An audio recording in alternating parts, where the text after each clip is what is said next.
절세 맛집TV 세무사 김명택입니다.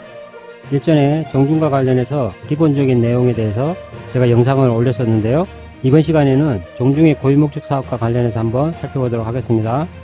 화면 내용에 정중의 정관과 그 다음에 정중의 수용 내용에 대해서 기재해 놓았는데요. 보시면 정관 내용에 1조의 명칭 내용이 있는데요. 본 정중에는 진사공파 정중이라 한다. 제2조의 목적을 기재하고 있는데요. 선대의 정신을 추모하고 향사의 봉해, 분묘관리, 재산관리, 족보관리, 선상관리 및 각종 재래의식과 친목도모를 행하여 정중의 번영에 이바지한다. 이 내용이 이 정중의 고유목적 사업이 되죠.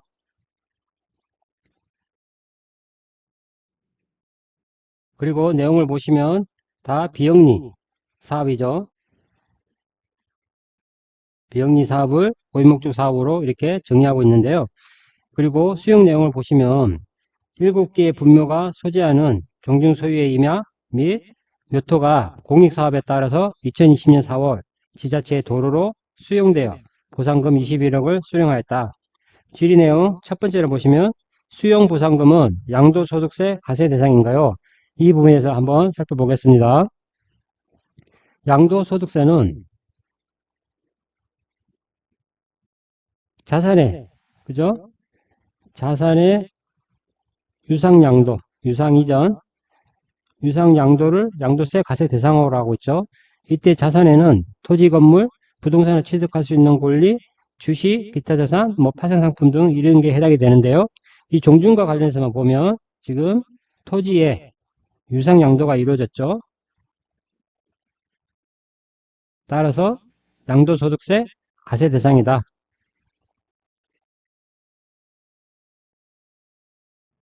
그리고 이렇게 수용의 경우도 이 유상양도의 한 형태죠. 따라서 양도소득세 과세 대상이 된다. 이렇게 말씀드릴 수가 있겠습니다. 그러면 양도소득세 과세 대상인가요? 라고 질문을 주셨을 때 먼저 법인의 인격에 대해서 살펴봐야 되는데요. 법인의 인격은 법인이 있을 수 있고요. 그 다음에 1거주자로 보는 단체에 해당이 될 수가 있습니다. 1거주자로 보는 단체에 해당이 될 수가 있는데요. 1거주자로 보는 단체에 해당이 되는 경우에는 양도세 과세 대상이죠. 양도세 과세 대상이 되고요. 법인이 해당되는 경우에는 양도세 과세 대상이 아니죠. 왜냐하면 이렇게 양도소득세는 소득세법에 적용을 받는 거죠. 소득세법상의 양도소득세죠. 이때 양도소득세는 개인에 대해서 납세 의무를 주고 있는데요. 이 개인은 거주자, 그리고 비거주자, 그리고 1거주자로 보는 단체,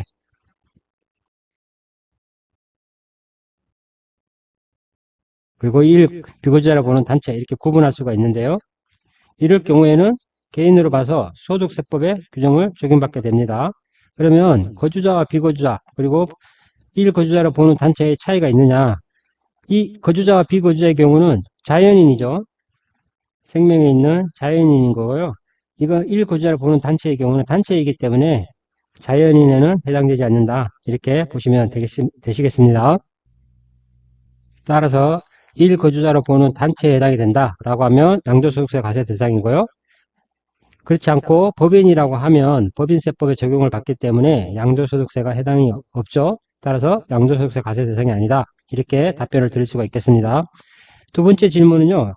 종중의 선사는 비과세 된다고 하던데 몇 호에 대해서만 양도신고를 하면 되는가요? 인데요. 이 내용을 한번 보도록 하겠습니다. 우리가 양도소득세에서 비과세 되는 경우가 있죠. 비과세는 핵심적인 내용만 보면요. 경작 등을 목적으로 하는 일정한 농지에 대한 교환이나 분합하는 경우에 이 경우에 비과세가 되죠. 그리고 여러분들이 다 알고 있는 1세대 1주택에 대해서도 비과세가 되고 있습니다. 따라서 양도소득세에서 임야, 즉 선산으로 이용하고 있는 임야라든지 농지, 묘토로 이용되고 있는 농지 같은 경우에 이런 경우에는 비과세 규정이 없습니다. 비과세 규정이 없다. 따라서 비과세 된다라고 했다라고 하실 경우에 일단 인격에 따라서 1. 거주자로 보는 단체의 경우 단체에 해당이 된다면 비과세에 해당된다는 규정이 없다고 그랬죠. 비과세 규정이 없기 때문에 비과세가 되지 않는다. 그러면 법인으로 보는 경우 이 경우를 한번 보도록 하겠습니다. 법인으로 보는 경우에는 우리가 어제 법인이죠. 법인으로 보는 경우에는 일반적으로 비영리 내국법인에 해당이 되죠. 비영리 내국법인에 해당이 되고 법인에 해당되면 법인세를 신고 납부해야 되는 겁니다. 물론 법인세는 각사함유 소득 등에 대해서 법인세로 과세하죠. 근데 이와 같은 각사함유 소득 등에 해당되는 수익사업을 열거하고 있죠. 비영리 같은 경우는 비영리에 대해서는 수익사업을 열거해서 거기에 해당이 되면 법인세로 과세가 되는데요. 이때 수익사업에는 우리가 익히 알고 있는 사업소득 그건 수익사업에 해당이 되고요. 그 다음에 이자, 배당소득도 사업소득에 해당이 되고요. 그 다음에 주식 등 처분도 수익사업에 해당이 됩니다. 그리고 유무형재산, 유무형자산의 처분에 대해서도 수익사업에 해당이 됩니다. 이럴 경우에 법인세로 신고 납부해야 되는 것이죠. 다만 유무형자산의 처분에 대해서는 단서 규정을 두고 있습니다. 이 단서 내용을 한번 보도록 하겠습니다. 우리가 유무형재산, 유무형자산의 처분은 법인세법에 수익사업을 열거하고 있다고 했죠. 수익사업을 열거하고 있기 때문에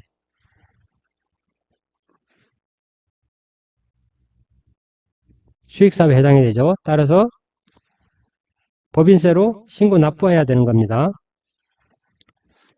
근데 이때 이 단서 내용이 있는데요. 단서 내용에는 처분일 현재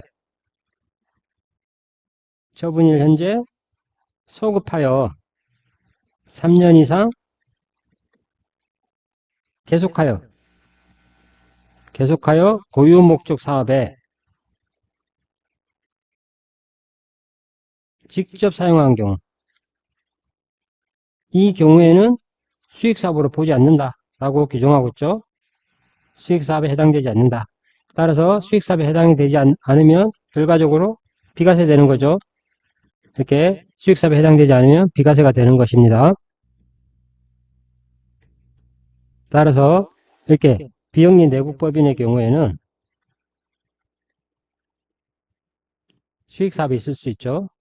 수익사업과 비수익사업이 있을 수 있는데요.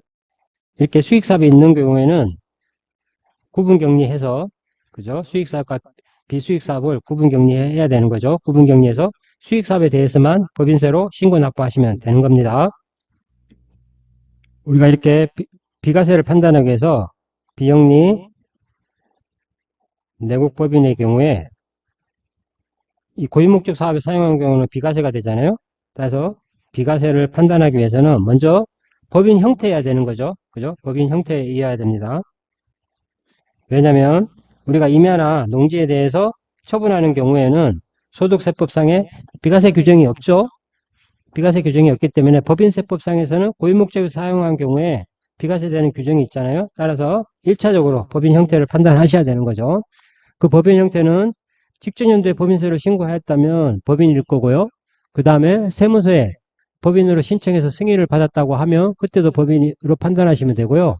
그리고 고유 번호증만 보더라도 그 중간 번호가 82번이라고 하면 그 경우에도 법인으로 보시면 됩니다.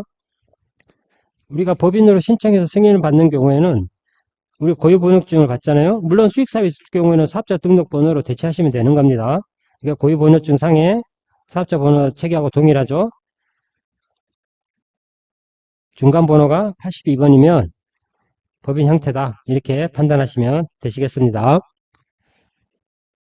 이렇게 법인 형태로 판단되었다라고 하면 이제 고유목적 사업에 직접 사용하는지를 판단하시면 되겠죠. 그 확인은 우리 종중 회의록 있죠. 종중 회의록의 내용을 통해서도 판단하실 수가 있을 거고요. 그리고 분매 현황,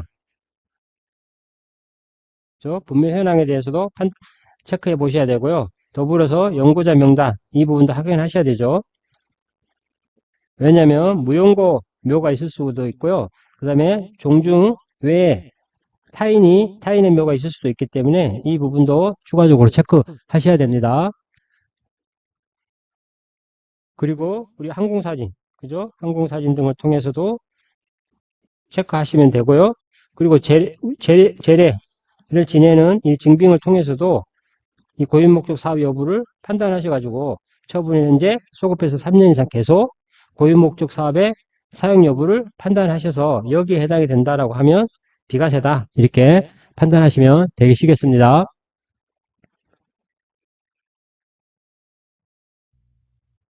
즉 우리가 이 종중이 법인 형태인데요. 이렇게 선산이 이렇게 3,000평이다 라고 했을 때 이 3,000평에 대한 이 선산을 유지 관리하고 있는 거죠. 근데 이 사례에서 이 종중에 분묘가 7기가 존재한다고 했잖아요. 근데 분묘가 이렇게 7기가 이렇게 존재한다 라고 했을 때 이 가세청에서는 이 분묘 지금 기퉁이에 이렇게 분묘가 이렇게 존재하고 있잖아요. 전체 땅 중에서 기퉁이에 모서리에만 이렇게 분묘 7기가 존재하고 있는데 이럴 경우에는 가세청 입장에서는 이 부분만 고유 목적 사업에 사용했다 라고 해서 이 부분만 비과세를 해주고요. 나머지 부분에서는 과세하려는 경향이 큽니다. 그래서 그리고 실질적으로 이렇게 기퉁에 이렇게 분묘가 있는 경우에는 이 전체 임야 선산에 대해서 다른 용도로 사용하지 않았다 하더라도 전체에 대해서 비과세를 해달라고 주장하기에는 좀 무리가 따르는 거죠. 예컨대 이런 분묘가 이 모서리에 이런 형태로 산재해 있는 것이 아니라 우리가 보면 묘가 이렇게 단정하게 그죠? 단정하게 묘가 이렇게 있는 경우에 이 단도 이렇게 있고요. 단도 이렇게 있고 이런 형태라고 하면 이렇게 난간도 이렇게 설치되어 있고요. 이런 형태라고 하면 제3자가 이 부분을 봤을 때 공동묘지로 판단하기가 쉽죠. 이 공동묘지로 이렇게 볼 수 있지 않습니까? 이런 경우에는 이런 형태의 묘가 여기에 존재한다. 이 부분에 존재한다라고 하면 이 선사는 그죠? 분묘로 이용되고 있죠. 전체가. 그리고 앞으로도 이용될 예정인 거죠. 다른 용도로 사용하지 않았다라고 하면 이럴 경우에는 비과세로 판단하는데 어렵지 않을 수도 있습니다. 따라서 중요한 것은 실질 현황이죠. 실질 현황이 상당히 중요하다. 이렇게 보시면 되겠습니다. 따라서 현장을 반드시 확인해야 되겠죠. 현장을 확인해서 이렇게 기투행에만 몇 기가 존재하는 형태로 있느냐 아니면 딱 봤을 때 전체적으로 묘가 잘 단정돼서 이 전체 임야가 분묘 선산의 분묘로 이용되고 있다라고 볼 수 있는 형태 실질을 갖췄는지를 판단하셔야 되는 겁니다. 그럴 경우에는 전체에 대해서 비과세로 판단하셔도 무리가 없다 이렇게 말씀드릴 수가 있겠습니다. 참고로 우리 그 민법의 규정이 있는데요. 민법에는 민법 1008조의 3의 내용인데요. 분묘에 속한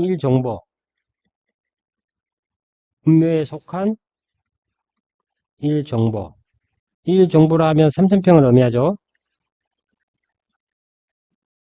일정보 이내의 금양이며 그리고 600평 이내의 묘토 그리고 족보, 재구 이런 소유권은 제사를 주재하는 자가 이를 승계하도록 이렇게 규정하고 있는데요. 더불어서 상속세법에는 이렇게 민법에 규정된 분묘에 속한 일정보의 금양임야와 600평 이내의 묘토 이 부분에 대해서는 과세 대상 자산에서 제외하고 있죠. 즉 이 부분에 대해서는 비과세하고 있습니다. 상속세법상에서. 다만 한도를 2억을 한도로 해서 비과세를 해주고 있죠. 따라서 이 내용을 종합해서 참고하시면 업무에 도움이 되실 거라 이렇게 여겨지고요. 그리고 신고 절차 세 번째 질문사항으로 신고 절차에 대해서 알려주세요 라고 질문을 주셨는데요. 그러니까 양도소득세는 양도일로부터죠. 양도일이 속하는 달의 말일부터 2개월 내에 신고 납부하시면 됩니다. 양도일이 속하는 달의 말일부터 2개월 내에 신고 납부하시면 된다. 이게 이제 1거주자에 해당되는 경우에는 이런 양도소득세 절차로 신고 납부하시면 되겠죠. 그렇지 않고 법인이라고 하면 법인세 형태로 정리하셔야 되지 않습니까? 근데 이 경우에 두 가지 형태가 있는데요. 일반적으로 우리가 법인세 신고처럼 그 당해 가시연도에 익년, 그죠? 다음 연도 3월 말까지 신고 납부하는 거죠. 법인세로 정기 결산을 통해서 신고 납부하시면 됩니다. 물론 유무형자산 처분 수입이 수익사업에 해당되는 경우, 수익사업이 있는 경우에 법인세로 다음 연도 3월 말까지 법인세로 결산해서 신고 납부하면 된다. 이러한 방법이 있고요. 두 번째 방법으로는 이러한 부분이 어려울 수도 있기 때문에 양도소득세를 준용해서 계산을 다 양도소득세를 준용해서 계산을 하는 거죠. 준용해서 산출한 세액이죠. 그 산출 세액을 법인세로 납부하는 겁니다. 법인세로 납부, 그죠? 법인세로 납부하시는 방법이 있습니다. 이렇게 두 가지 형태의 방법이 있고요. 단지 두 번째 방법은 양도소득세를 준용해서 계산한 그 세금이 양도소득세가 아니고 법인세로 납부한다. 이렇게 하시면 되겠습니다. 이렇듯 이렇게 종중의 경우에는 분묘가 있는 임야, 선산에 대해서는 가세청과 다툼이 많기 때문에 실질 현황, 사실관계 이런 게 중요하죠. 따라서 사전에 세무전문가의 현장 답사 등을 통해서 일처리를 하신다면 아마도 매도에 따른 그 세금의 불안감을 덜 수 있지 않을까 이렇게 판단이 됩니다. 오늘은 종중과 관련해서 고유목적 사업에 대해서 살펴보았는데요. 이후로도 종중과 관련된 정보를 올리도록 하겠습니다. 감사합니다.